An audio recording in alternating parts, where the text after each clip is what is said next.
होडगी रोडवरील 50 एकरात IT park उभारले जाणार आहे। त्यासाठी जलसंपदा विभागाची जागा विनामूल्य घेण्याचा निर्णय उद्योग विभागाने घेतला आहे। आता त्या ठिकाणी प्लॉटिंग करण्यासाठी ती जागा उद्योग विभागाला हस्तांतरण करण्याची कार्यवाही करावी, असे पत्र उद्योग विभागाचे प्रादेशिक अधिकारी शिवाजी राठोड यांनी जिल्हाधिकाऱ्यांना पाठवले आहे।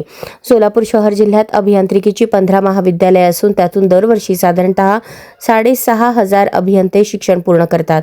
शिक्षण पूर्ण केल्यानंतर त्यांना अपेक्षित अशी नोकरी रोजगार सोलापुरात उपलब्ध होत नसल्याने दरवर्षी अंदाजे 4,500 हजार अभियंते पुणे, मुंबई, नाशिक, हैदराबाद, बंगळुरू येथे नोकरीसाठी जातात। पण सोलापुरात उभारल्या जाणाऱ्या IT पार्कमुळे अभियंत्यांचे स्थलांतर कायमचे थांबणार आहे। या पार्श्वभूमीवर पालकमंत्री जयकुमार गोरे, आमदार देवेंद्र कोठे, सचिन कल्याण शेट्टींसह सगळे आमदार प्रयत्नशील आहेत। IT पार्क उभारण्याचा निर्णय यापूर्वीच झाला असून आता जागा हस्तांतरणासंदर्भात उद्योग विभागाने जिल्हाधिकाऱ्यांना पत्रव्यवहार केला आहे। उद्योग विभागालाही पत्र पाठवले जाणार आहे। जागा ताब्यात मिळाल्यावर उद्योग विभागाकडून पुढील कार्यवाही होणार आहे। अंदाजे पुढील 20 ते 22 महिन्यात IT पार्क उभारेल, असे अधिकाऱ्यांनी सांगितले।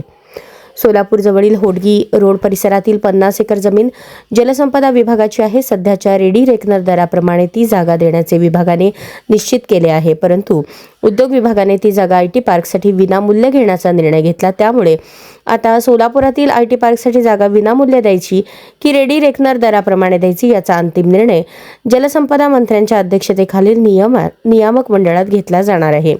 मुख्यमंत्री फडणवीस यांनीच यात पूर्वीपासून लक्ष घातल्याने विनामूल्यच जागा मिळेल असा विश्वास वरिष्ठ अधिकाऱ्यांनी व्यक्त केला।